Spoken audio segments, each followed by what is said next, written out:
ट्रेकसाठी आज आपण इकडनं सिंहगड सोडला जसं, तर मागे तुम्ही जर बघत असाल तर इथे तुम्हाला हा रामकडा दिसतोय इकडे. आणि या रामकड्याच्या उजव्या बाजूला जर आपण बघितलं तर तिकडे कल्याण दरवाजा आहे, पण तो आता इथनं दिसणार नाही.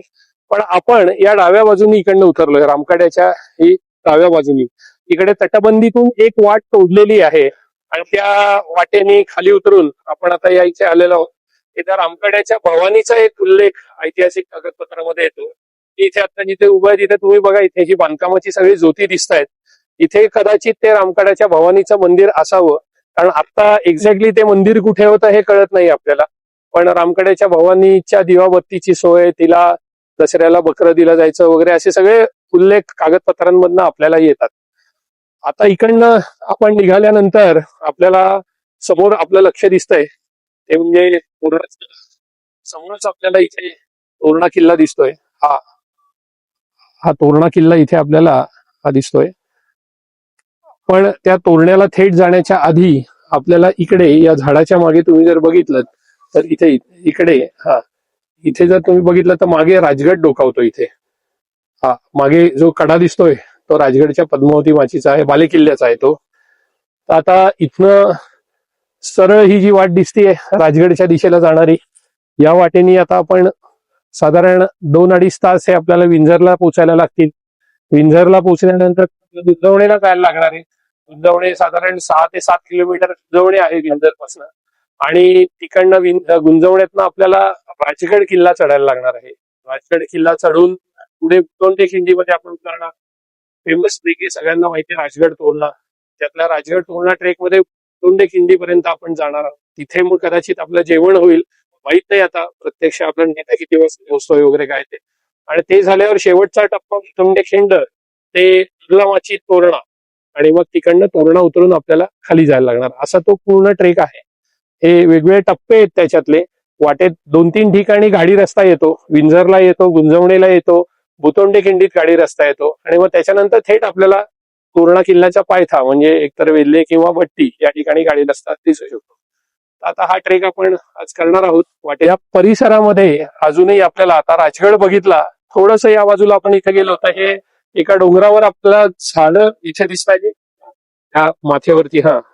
ती जी झाडं दिसत आहेत ते मेंगजाई देवीच्या डोंगर आहे. कल्याण खाली गाव दिसतंय ते कल्याण गाव आहे. त्या कल्याण गावातनं मेंगजाईला वरती जाता येतं. तो ट्रेक पण छान आहे, पावसाळ्यात सुद्धा करण्यासारखा आहे. आणि तसंच आपण पूर्वेकडे गेलो तर समोर आपल्याला पुरंदर, वज्रगड हे दोन्ही किल्ले स्पष्ट दिसत आहेत तिथे.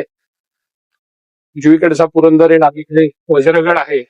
आणि थोडं आपण त्याच्या खालती बघितलं तर आता ते बायपास रोडचं जे काम चाललेलं आहे इथे, तिथे खालती आपल्याला मोठा रस्ता तयार झालेला इथे दिसेल खाली. हा जो आपल्याला खाली दिसतोय हा सगळा रिंग रोड जो आपण म्हणतोय पुण्याचा, त्या रिंग रोडचं बांधकाम इथे चालू आहे आता. आणि हे रामकड्याची भवानी किंवा रामकडा. आता आपण सिंहगड मागे ठेवून जवळजवळ 5 किलोमीटर अंतर चालत आलेलो आहोत.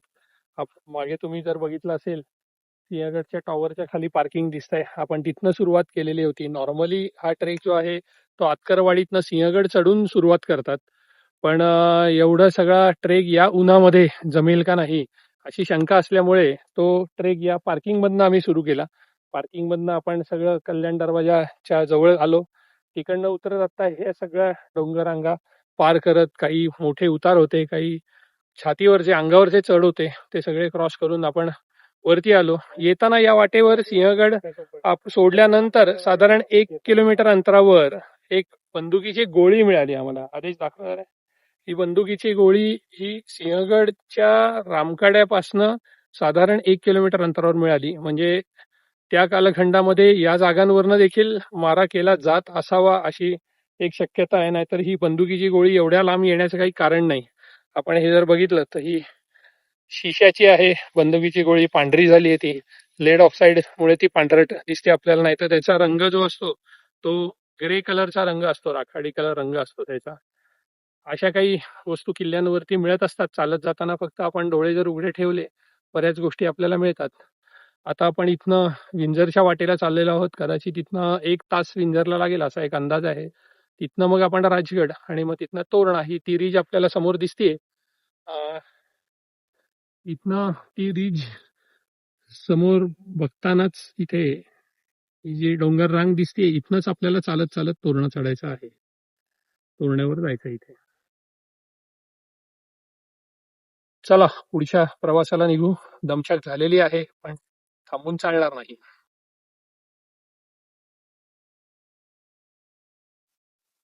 सिंहगड, राजगड, तोरणा या ट्रेक मध्ये आता आपण राजगडावर आलेलो आहोत. पाली दरवाज्यावरनं वरती आपण आल्यावर काही पायऱ्या चढून आपण वरती आलो की आपल्याला हा मागे उंच बुरुज दिसेल. हा जो बुरुज आहे त्या बुरुजाच्या खालचा कातळ तुम्ही नीट लक्ष देऊन बघा. त्या कातळाला चिझलिंग केलंय, म्हणजे छिन्नी हातोड्याने तो तासलेला आहे. म्हणजे तो ओबडधोबड दगड असेल आणि कदाचित त्या दगडावरनं सहजासहजी वर जाता येऊ शकत असेल, म्हणून तो दगड तासून गुळगुळीत केलेला आहे. त्याच्यावर छिन्नी हातोड्याचे घाव पण तुम्हाला दिसतील. नीट बघा तुम्ही. असे अनेक किल्ल्यांच्या बुरुजांच्या खाली छिन्नी हातोड्यांनी तासून तो भाग सरळ केलेला आहे की जेणेकरून कोणालाही वरती येता येऊ नये. उदाहरणच तुम्हाला द्यायचं झालं तर हडसर किल्ल्यावर तुम्ही जा, अशाच प्रकारे तुम्हाला तटबंदी आणि बुरुजाच्या खाली तासलेलं दिसेल. त्याचबरोबर आपण संगमनेरच्या जवळ अकोले जे गाव आहे तिथे पट्टा नावाचा जो किल्ला आहे, त्या पट्टा किल्ल्याच्या एका बुरुजाच्या खालचा भाग चांगला चिझलिंग करून गोल केलाय.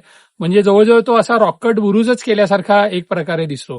तर ही एक आपली डिफेन्स आर्किटेक्चरचा एक भाग असं आपल्याला म्हणता येईल. आपण किल्ला नीट बघितला तर आपल्याला अशा प्रकारचे वेगवेगळे डिफेन्स आर्किटेक्चर किल्ल्यावर दिसू शकतात की ज्याचा उल्लेख आपल्याला कुठे कागदपत्रात मिळणार नाही, पण अशा प्रकारचे बुरुज वेगवेगळ्या किल्ल्यावर दिसतील. त्यामुळे दुर्ग स्थापत्य हा पण एक वेगळा भाग आहे जो आपल्याला आज राजगडवर बघायला मिळतोय.